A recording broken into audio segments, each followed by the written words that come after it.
皆さんこんにちは。カレンゲームラボのカレンです。今回は美少女育成 RPG から今後リリースする期待のタイトル5本を紹介したいと思います。チャンネル登録お済みでない方はぜひチャンネル登録をお願いします。それでは見てまいりましょう。一つ目のタイトルはブルーリフレクション3。プラットフォームはモバイル PC 対応。開発は光栄テクモゲームスガストブランド。リリース日は2023年冬。ジャンルはヒロイック RPG。世界観はダークファンタジー。物語の概要は現代の日本が舞台で突如空から灰が降り始め、その灰により人々の体は蝕まれ、異形の生物となってしまう灰病が蔓延していた。さらにその灰から異灰と呼ばれるモンスターが出現し、それらを倒し灰で蔓延した世界を救う少女たちの活躍を描く内容となっております。特徴の一つとしては岸田メルシが描く透明感あふれるキャラクターデザインであったり、開発のガストブランドはアトリエシリーズで手掛けているゲームスタジオとなっていて、美少女を題材としたゲーム開発に長けている印象。ストーリーもダークな感じがあり重厚な内容かと想定します。このタイトルについてご存知ないって方もいらっしゃると思うので、簡単に概要を説明すると、本タイトルはアニメゲームといったクロスメディアで展開されてきたブルーリフレクションプロジェクトの4作品目にあたり、前作から5年少女たちの等身大の青春模様を同一世界観で描いてきたシリーズの集大成となるタイトル。シリーズものとなっており、ストーリーを時系列でまとめるとこんな感じ。ブルーリフレクションレイ、次にブルーリフレクション幻に舞う少女の剣、続いてブルーリフレクション3、今回のタイトルですね。で最後にブルーリフレクションテイとなっていて、シリーズ全体を通して評価も高く、続編を楽しみにしていた方も多いかと思います。本タイトル3はシリーズ集大成ということもあり、かなり力が入っている印象です。またシリーズ初となる男性主人公を起用しており、これは賛否両論あると思うのですが、シリーズの世界観をさらに広げる良いアクセントになっている印象。またシリーズものというところで3だけをプレイしてもよくわからないんじゃないかと思われる方もいらっしゃると思いますが、開発者さんのインタビューでは3がある意味シリーズの原点となっているとのことで、3だけをプレイしても問題なく世界観に入り込むことができる内容となっております。バトルについては遊びやすさと分かりやすさというところに着目しているようで、単性コマンドバトルを採用し 3D で描かれる美少女たちの迫力ある演出が楽しめる内容。特にシリーズ恒例の魔法少女への変身シーンはある意味見ものです。その他にも美少女育成や萌え要素がふんだんに注ぎ込まれていて、コミュニケーションや 2D イラストで表現されたキャラカード収集などキャラに愛着を持たせる要素が数多く踏襲されている印象を受けます。個人的には昨年リリースしたヘブ版の牙城を崩せるのか注目したいところです。それとストーリーが楽しめそうなのでリリースしたらプレイしようと思います。もしヘブ版やられている方などいたら、このタイトルについてどんな印象を持たれているかコメントいただけるとありがたいです。続いて2つ目のタイトル、エバーソウル。開発は9アーク。プラットフォームはモバイル対応。リリース日は1月5日、日本版は未定。ジャンルは RPG、世界観はファンタジー。開発会社の9アークはネクソンの子会社であるエヌドアークスコミュニケーションの開発者によって2019年に設立された新進気鋭の開発スタジオ。本タイトルの開発陣にはモバイルゲーム開発における10年以上のキャリアを積んだスタッフが在籍しており、過去にフル 3D MMORPG レギオン・オブ・ヒーローズやチェリッシュ・ザ・スリー・キングダム、日本語タイトル名は三国志を抱くなど、ゲーム開発のノウハウを熟知している方々が多く携わっているようです。そんなエバーソウルはリリースして間もないにもかかわらず、すでに100万 DL を突破する破竹の勢いを見せており、韓国のモバイルゲーム市場における Google プレイの売り上げは原神を抜くといった快挙を見せ盛り上がっている状況。韓国といえば MMORPG ジャンルが強いイメージだったのが、最近ではサブカルチャージャンルが MMORPG を抜いて主流になりつつあるとのことで、 MMORPG の人気が崩れてきている様子。最近は韓国のゲーム会社もアニメ調のジャンルで成功を収めてきており、今後ますますサブカルチャージャンルが増えていく印象。この背景には中国開発会社によるアニメ調で描かれるサブカルチャーゲームが人気を集め飛躍しているとも推察できます。日本のモバイルゲーム市場が徐々に中国や韓国などのゲームで埋め尽くされるのも時間の問題になってきちゃいましたね。本タイトルにおける物語の概要は、精霊の命を受けて救助者と呼ばれる精霊術師になったプレイヤーが様々な精霊たちを指揮し、強力な敵を倒して世界を救うという内容。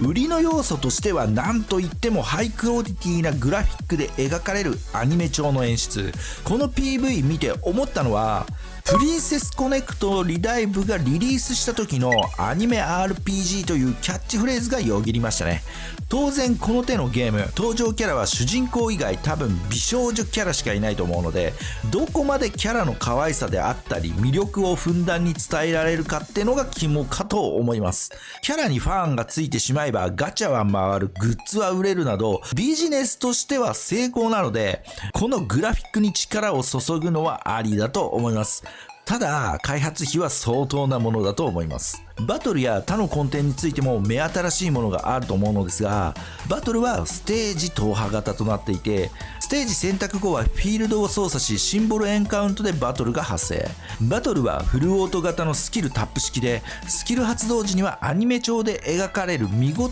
えのある演出が魅力の内容となっております。またバトル開始時にはパーティーの陣形を選ぶことなどでき、戦略的な要素も兼ね備えている仕様。さらに隠した相手の場合はスキップすることでバトルを簡略化することもでき、周回によるストレスを軽減できる仕様となっており、さらに一部のステージではシンボルエンカウントではなく、フィールド上にいるモンスターを攻撃ボタンをタップして倒していくといった簡単なアクション要素があって、なかなか斬新な感じがしますね。シンボルエンカウントの良いところをうまく使っている感じがします。バトル以外でのコンテンツとしては、街づくり要素で街を発展させ各キャラと交流を深め、絆を高めることでステータスを上昇させることができたりと、俗に言うメデ要素なんかも実装されているようです。プリコネ以降、美少女を前面に押し出したタイトルがいろいろと出ては散ってまいりましたが、ついにプリコネを超える美少女育成 RPG がリリースされたなといった感じです。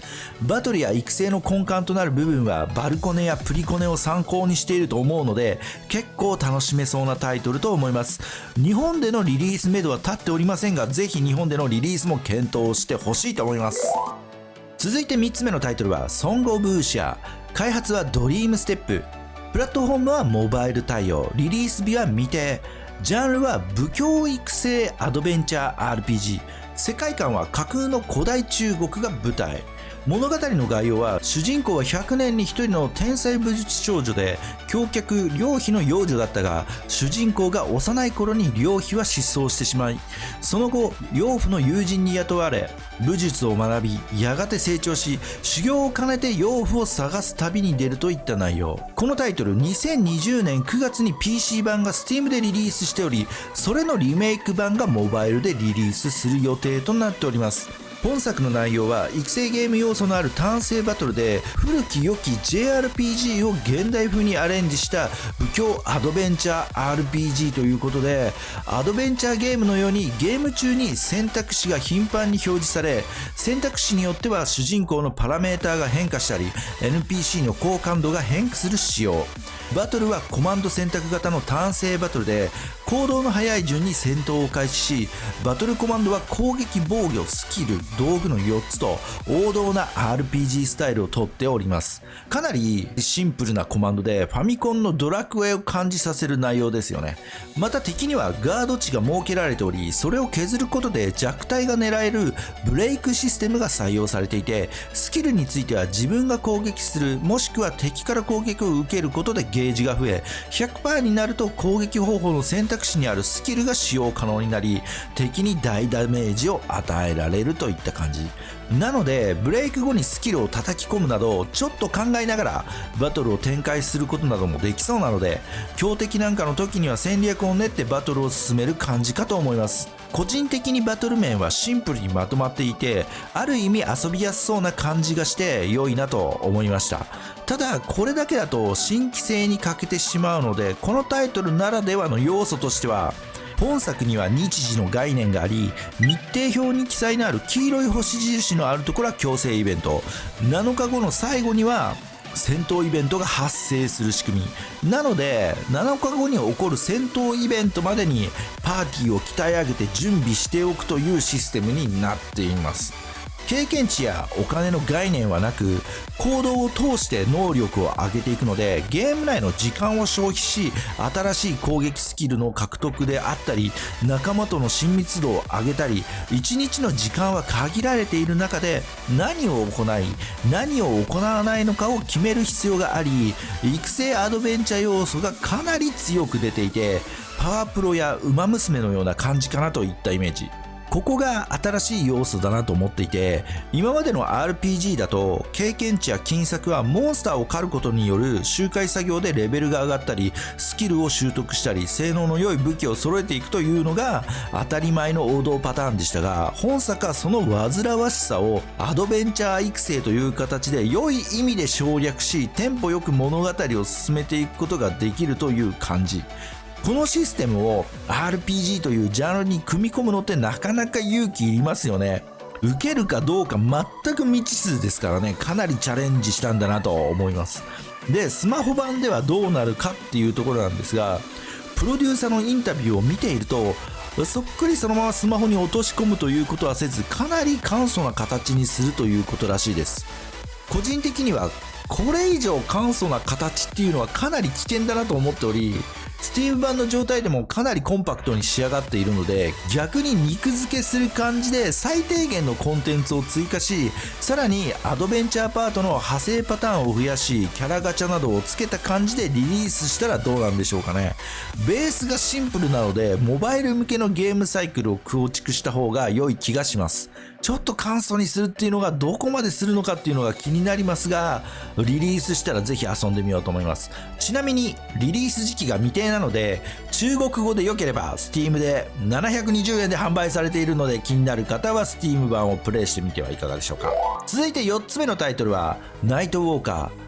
開発は A-Storm、プラットフォームは PC 対応、リリースは2023年1月26日、ジャンルは MO アクション RPG、世界観は SF ファンタジー。物語の概要は夢能力者イブラヒムが見た人類終末に関する悪夢を防ぐために無限に広がる夢の世界で戦うウォーカーと呼ばれる8人のキャラクターの物語を描く内容。本タイトルは2014年にリリースしたヒーローウォーズのリメイク作品で、当時ユーザー獲得やゲーム性などで評価が高く成功していたタイトルだったらしいのですが、開発元の A-Storm が無理な海外展開に踏み込んだことと度重なる運営失敗が続き、ユーザー離れが加速し、2017年にサービス終了を迎えることとなってしまいました。ちなみに日本展開もされていて、運営はセガが行っていたようで、プレイされた方もいるかと思います。今回リメイクされたナイトウォーカーはグローバル運営の実績があるネクソンが行い、今後グローバル展開が視野に入っているタイトル。またリメイク作品ではあるものの、世界観や登場人物は若干異なるようで、平行世界という新しい形でリメイクしているそうです。本作のバトルは最大6人のプレイヤーが参加できるクォータービューのハック&スラッシュで、直感的な操作でスタイリッシュなアクションが楽しめる内容。さらに200以上のストーリーダンジョンや個性的なボスとの戦い、レイドミッションなど様々なコンテンツが用意されているようです。特に PVP モードは1対1の個人戦から4対4のチーム戦、そして8人から20人のサバイバルモードといった様々な PVP モードが用意されていて、結構楽しめそうな内容ですよね。こういったアクション性の高いゲームのサバイバルモードはかなり期待できそうです。開発ディレクターのインタビューでは、育成を中心とした RPG 本来の楽しさと映画のヒーローになったようなアクション性を融合し、誰でも簡単に楽しむゲームにするため最善を尽くしたとのことです。プレイ映像を見ても分かる通り、バトルは打撃感の強いアクションとなっていて、なんとなくアメリカ風なバタ臭い感じのキャラと豪快なプレイが楽しめそうですよね。キャラデザはなんとなく KOF に近いのかな。はい、ということで続いてのタイトルは開発発表がされたばかりで海外では期待されているタイトルとなっております。5つ目のタイトルはプロジェクトスター。開発はカウンターサイドを手掛けたスタジオビサイド。プラットフォームは未定、リリース日は未定、ジャンルは現時点では不明、世界観は学園ファンタジー。未定だったり不明だったりがまだ多いんですが、本タイトルは21年にリリースしたカウンターサイドを手掛けるスタジオビサイドの次回作。1月28日に開催されたカウンターサイドニューオリジンショーケースで突如開発発表があり、アニメ風 3D グラフィックで描かれたファンタジー要素のあるゲームとのことで、現時点ではジャンルやゲームに関する詳細情報はお伝えすることができないとしつつも、当日公開されたティザー PV ではゲームに登場するキャラクターやゲームの雰囲気を大まかに確認することができる明るい雰囲気の学園要素を生かした新作と想定できます。またティザー PV で登場したキャラクターたちの多くがカウンターサイドの登場人物に見た目が似ていることや、一部の小物にはカウンターサイドの特定の要素を象徴する文字などが入っていることから、カウンターサイドと何かしらの関係性がある作品と推察しております。そもそもカウンターサイドって何って方のために簡単に説明すると、開発はスタジオビルサイドで運営はネクソン、リリース日は2021年12月16日、ジャンルは全領域光線型 RPG、簡単に言ってしまうとスクロール型タワーディフェンス。世界観は近未来を舞台とした侵食災害から世界を守り、侵食災害の謎を解き明かしていくといった内容。タワーディフェンスものということで戦略性あり、アニメーションによる派手なスキル演出ありと、一般的ではありますが楽しめる内容となっております。また物語は重厚かつダークな側面、さらにサスペンス的な要素があり、没入感高めの内容となっております。個人的にはガチャの演出が良かったっていうことと、ストーリーが結構よく先が気になってしまう感じで、普通に小説とかで読みたいくらいな感じでした。でどうやらこのカウンターサイド、ネクソン運営から開発元のスタジオビサイドに運営が切り替わるようで、今後の運営に力を入れていくとショーケースの中で話されておりました。そんなカウンターサイドの開発を行っている